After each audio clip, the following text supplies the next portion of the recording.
So, all that we're going to talk about today and Wednesday corresponds to that short excerpt from chapter 3 in the book that I sent you. And that chapter is actually obviously a lot longer. I only sent you 6 pages. And I only sent you 6 pages because what I found over time is that trying to do this just by reading a text, it's confusing. There's a lot of material in that chapter. There's a lot when we talk about varying levels of First Amendment protection. That's the theme of our class today and Wednesday, and maybe Friday. Varying levels of First Amendment protection. And so I came up with this method that I call the stair-step method. And it's a way to visually organize all of the material that's in chapter 3 that would be confusing if you just read it yourself. And so we have 5 visualizations. And so what I've done is figured out a way to compartmentalize the material into bite-sized chunks. Okay? So what we're going to start doing is our 5 stair steps. We say there are varying levels of First Amendment protection. Okay, well, how can that be? How does the Supreme Court, when it's deciding a First Amendment case, how does it have varying levels of First Amendment protection? So the way they do that is by having varying levels of scrutiny. So we start out, this is our mechanism, levels of scrutiny. Levels of scrutiny.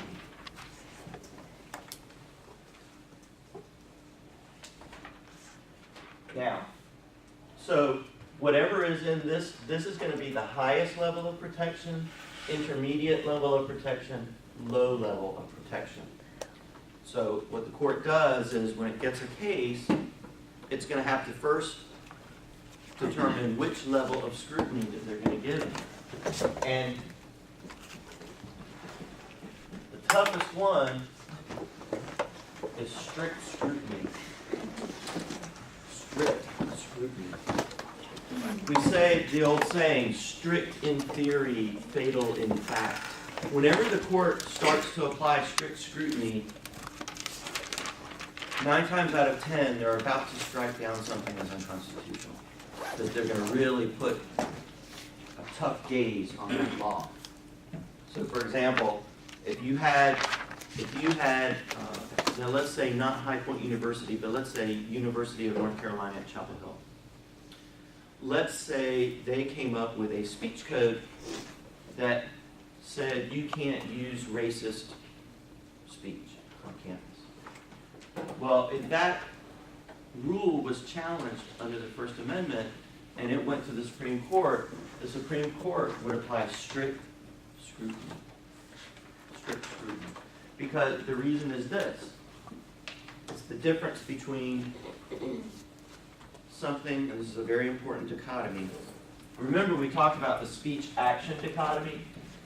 Is it speech that is protected, or is it action that isn't? Here's another dichotomy that you should keep in mind.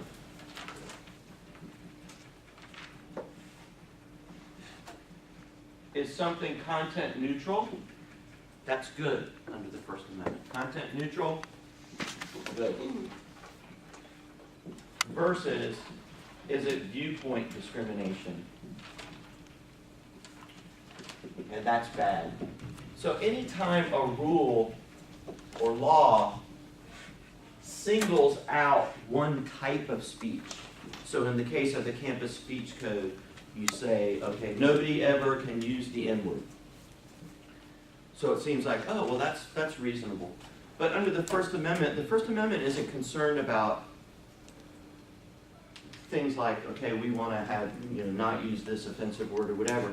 What the First Amendment demands, what the court demands, is that any rule that you have has to be content neutral. You can't single out a certain type of viewpoint. Because if you single out a certain type of speech or certain viewpoint, it's viewpoint discrimination. And so remember, for example, we could use the noise ordinance as an example of this. The rule that the town has, they can say after 10 p.m., no music louder than X and so decibel level. but it's content neutral. It didn't say what kind of music, right? It didn't say, because New York got in trouble for this one time. There was a law that specifically mentioned rap music. And you can't do that. The noise ordinance has to be content neutral, no viewpoint discrimination. So all of these things come into play, especially when we're talking about strict scrutiny. And the court, we might as well log this into our notes. The court uses a three-part strict scrutiny test. The three-part strict scrutiny test. And so, like, let's say you have a law, and let's say it's the campus speech code, and it's challenged under the First Amendment.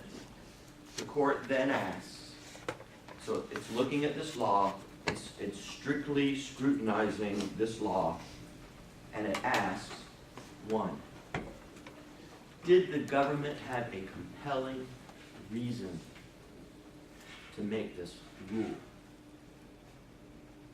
Let's use the word regulation, to make this regulation. Number two, does the regulation advance that goal?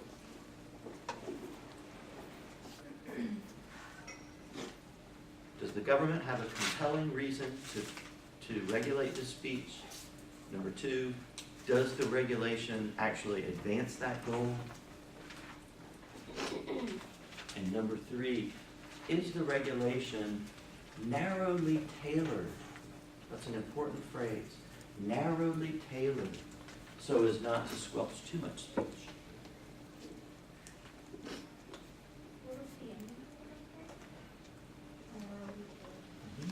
Is the rule or regulation narrowly tailored so as not to squelch too much speech? So, for example, if UNC wanted to keep people from saying offensive things like racial slurs, so let's say they pass a rule and it says no one can ever talk about race, right? They're trying to keep people from using the N-word, but they pass a rule that says nobody can talk about race. Is that narrowly tailored? No, because it cuts off all discussion, which would be good. So you can't do that. Does the government have a compelling interest in regulating this speech? Does the regulation actually achieve that goal or advance that goal? And three, is the rule or regulation narrowly tailored so as not to squelch too much speech? And you have to get through all three of those. You can't skip any one of those. You have to do them in order. So if the government wants to regulate, let's say, keep using racial speech, let's say they want to, they don't want, oh, well, let's use incitement, since you know what incitement is. It's a very special type of speech.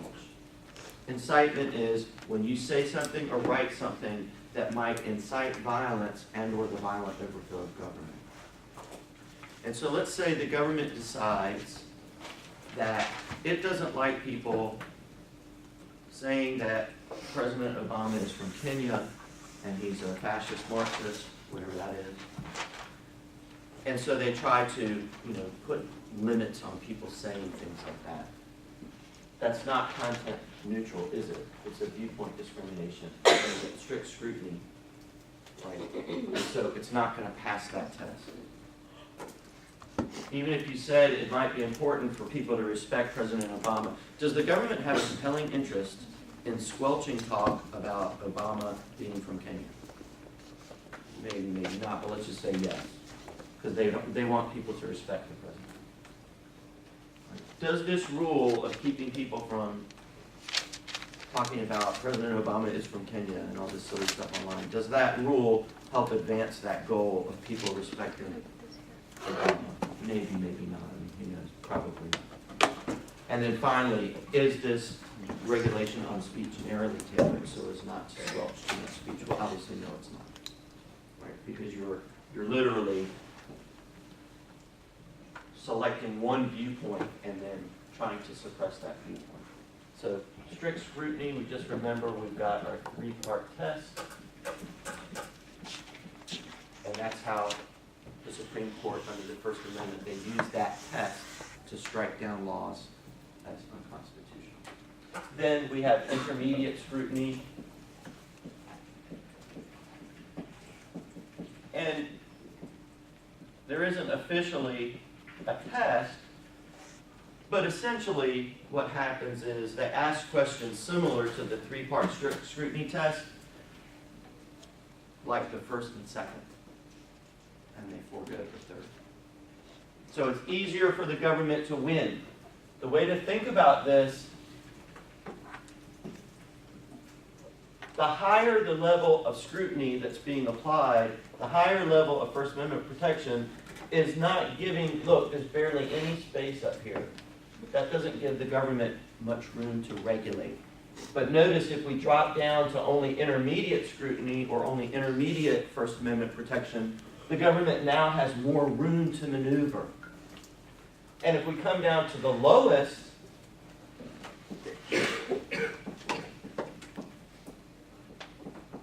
rational basis review,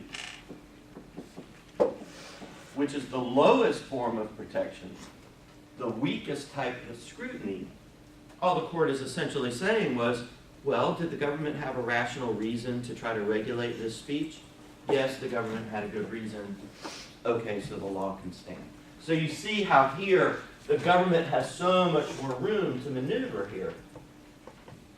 A little bit less room here, and they have barely any room to maneuver right here. And so this is the mechanism by which the Supreme Court creates different levels of First Amendment protection. Low, medium, and high First Amendment protection.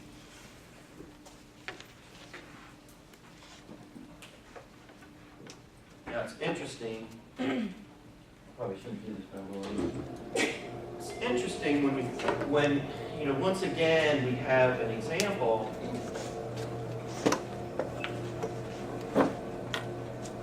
of how the story of race in America once again intersects our story of our constitutional culture and development of our constitutional culture. And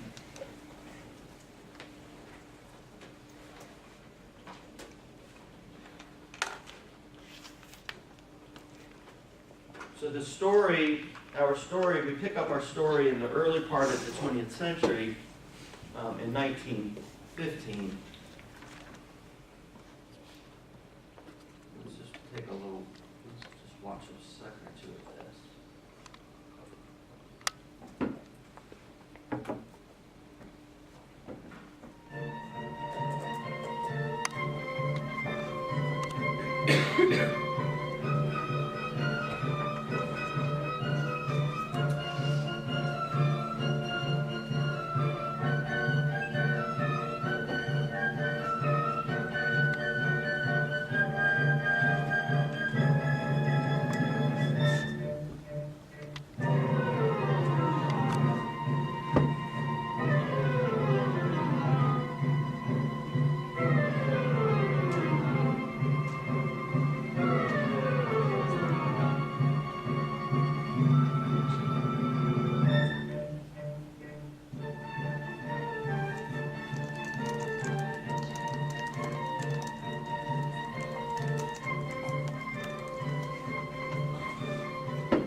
year is 1915. The movie is Birth of a Nation.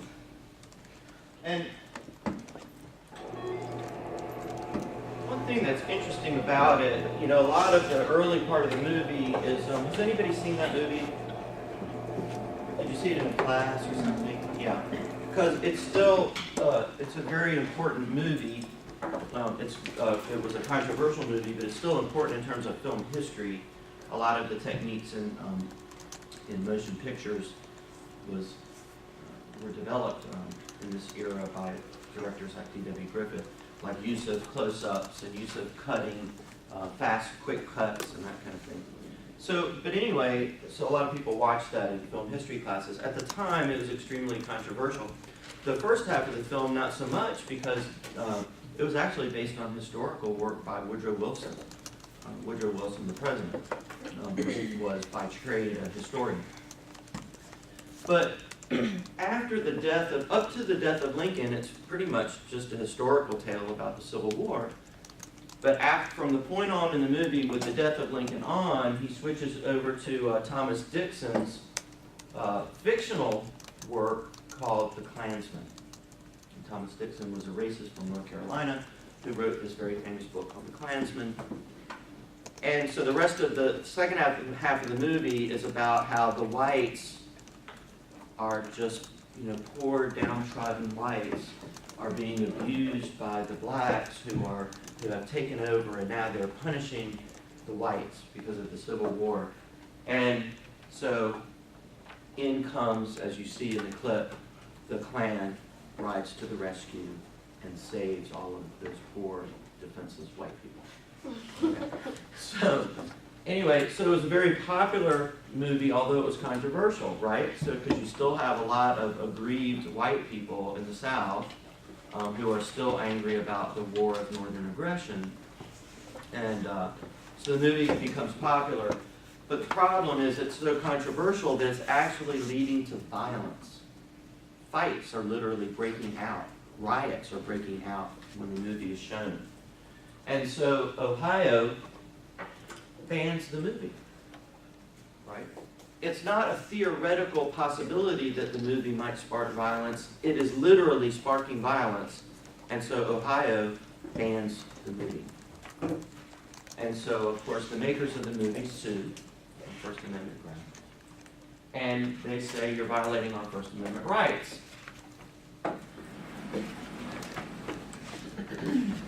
And so, remembering our stair-step chart, we got our first then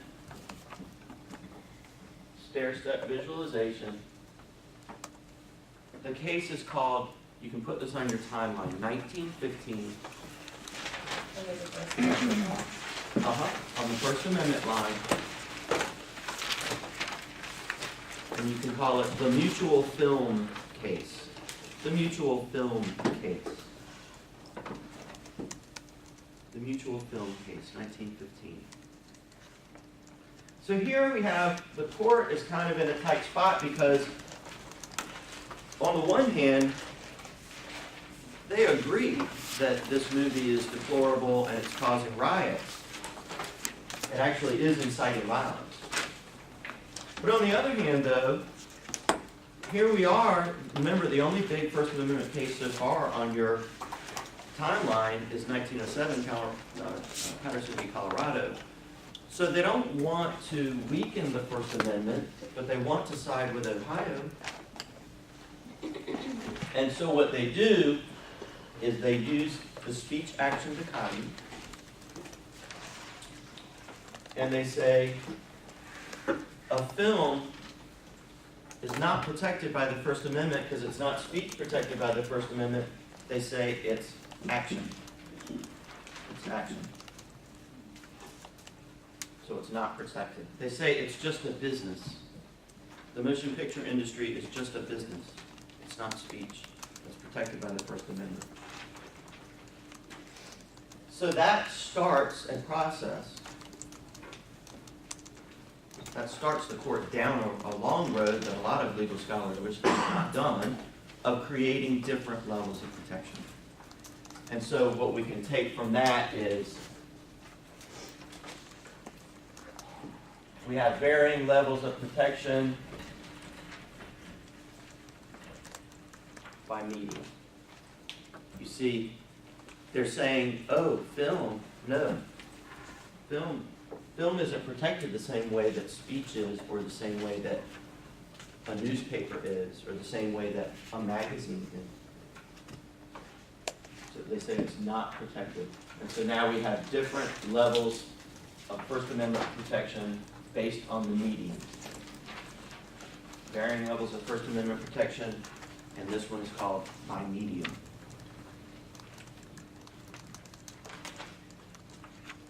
So we have to look at the case law and see the cases in which they talk about varying levels. Which medium do you think gets the highest level of First Amendment protection? Radio.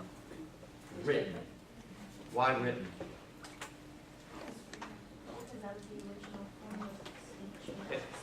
Yeah, it's because it's been around the longest, right?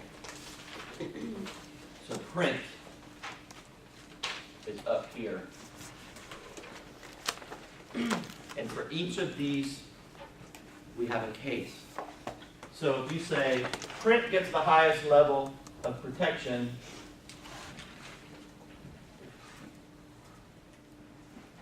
and we know that, you can just use pet names on these cases, okay? We know that from the Tornillo case. That's when the Supreme Court said it bluntly. Print gets the highest level of First Amendment protection. And of course, one of the things they talk about is custom and tradition. The fact that print has been around. Where do you think the internet falls on this chart? No, it's on it. It's been on this chart since 1995 because of a case called Reno v. ACLU. Well, what is it like? Is it print, or is it more like movies? Right. What? You said it's more like print. You use most of your time reading. It depends on where you're at. There's a lot of stuff that people do. Do you think people read more, or do you think people use the internet to watch Dancing with the Stars reruns? In 1995, it was print. Yeah. And see, that's a really good insight to think. I told you, the Supreme Court made the decision in 1995. Were people streaming videos in 1995? No, you couldn't do much with the internet at all. You know, I still remember sending, the first email I ever sent was in 1995. I was working in Paris, and I sent it to London. It took about like 45 minutes to get it to work. Right? It's on a dial-up. You know, y'all remember dial-up movies? Yeah. Remember that sound? Yeah. Can anyone do the sound? So they made the decision then, and they agreed with y'all that it's more like print. People were mostly just reading online. So we can say internet is here.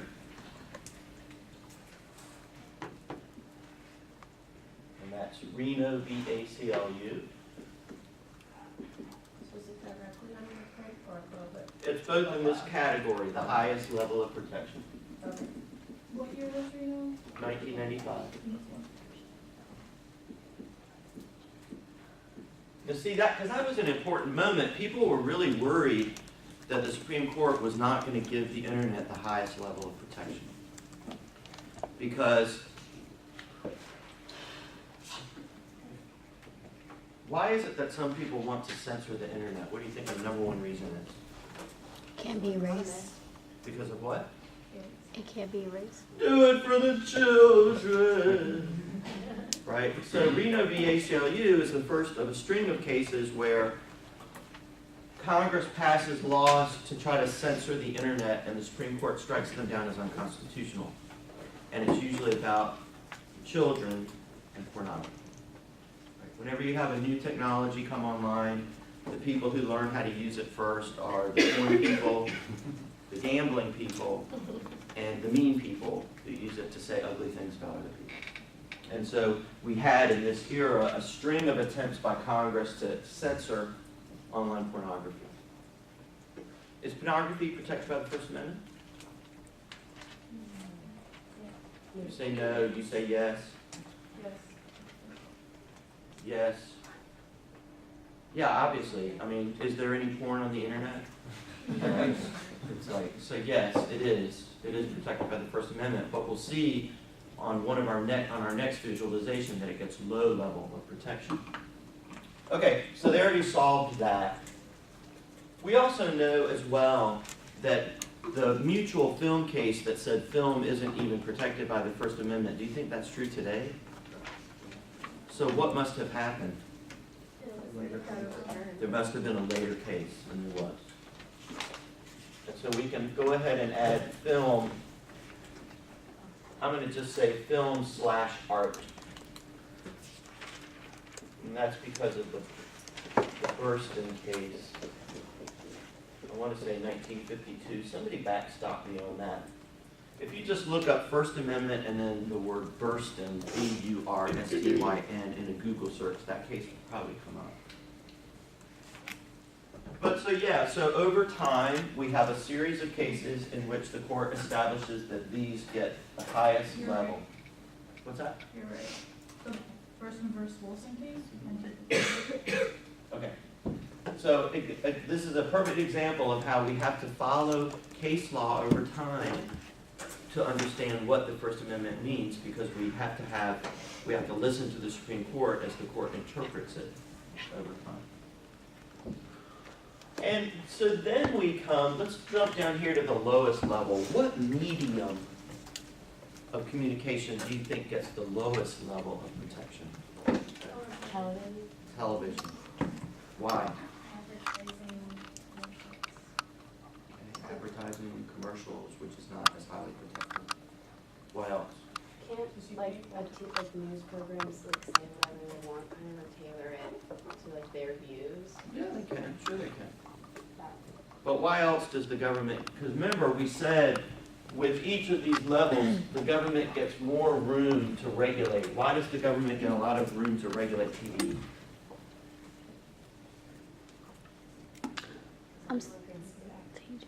Because everybody can see it. That's a good answer. Okay, you could witness violence more easily. What else could you witness? Sorry, question. You have 2 minutes left, but this is not inserting in this at all. It's not the chord for it. It's weird because that